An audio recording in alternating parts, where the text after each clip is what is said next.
splitting headache. But I just wanted to make an appearance to thank you for joining us tonight on the unluckiest night of the year. Yes, but it's lucky for you, and it's lucky for me, and it's lucky for anyone who loves horror movies who lives here in Tucson, because this Friday the 13th, September 2024, gave us the excuse we needed to bring back the best film in the Friday the 13th series. Yeah! It's a controversial statement, but I'm going to throw it out there. You can pick it up, you can debate it later, but not tonight, not here. It's here. It's Friday the 13th, Part 4, the final chapter, from 1984. So this is a 40th anniversary screening here tonight. So this is sometimes called Friday the 13th Final Chapter, sometimes known as Friday the 13th Part 4, the final chapter, but the important part of the title is the final chapter.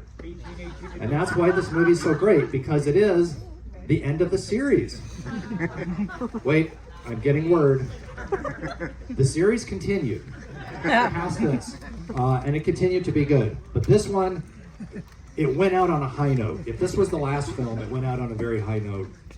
This is great, and there's a couple of reasons for that. Of course, a really good director, Joseph Zito, who had never directed Friday the 13th movie before, but he did direct a great 1981 slasher called Prowler, which some of you may have seen. And he also directed a not so great but still amazing 1985 Chuck Norris action flick called Invasion USA that every American should watch at least once.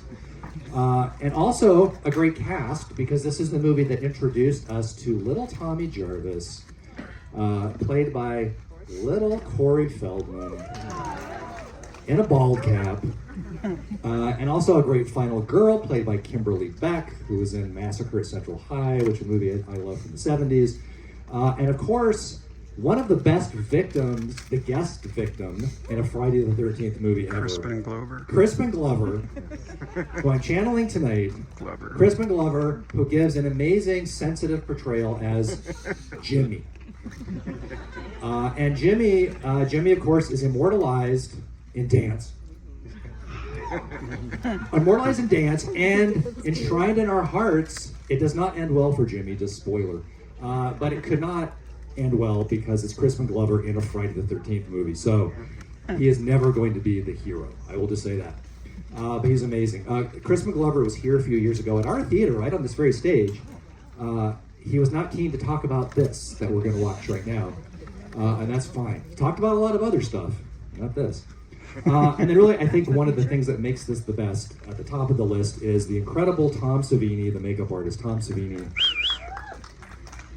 Makes every movie better when he's doing makeup effects. This was his second and final chapter in the Friday the 13th series, and he gave us some really nasty prosthetics, which helped this movie really earn its R rating, which I really appreciate, and which I'm sure did not traumatize little Corey Feldman at all. He's had a very smooth ride, of course, as we know.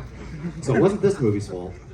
Because this is the 40th anniversary screening of this movie, we're very thankful to Paramount Pictures, owners of the Friday the 13th franchise, and Fangoria Magazine, who are actually presenting this screening tonight, for giving us a little 5-minute pre-show history of the Friday the 13th franchise, hosted by David Dasmachian, who's had a very good year in Late Night with the Devil and Oppenheimer and a lot of other things.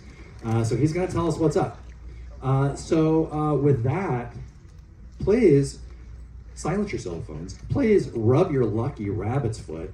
And please prepare to see what happens to Jason when it all comes to an end. And Friday the 13th, the final chapter here at the Loft Cinema. Thank you for supporting your independent cinema that loves horror. Enjoy. And just a teaser, the all-night Screamorama is coming back in November. If you're familiar, 12 hours, overnight horror. You're going to love it.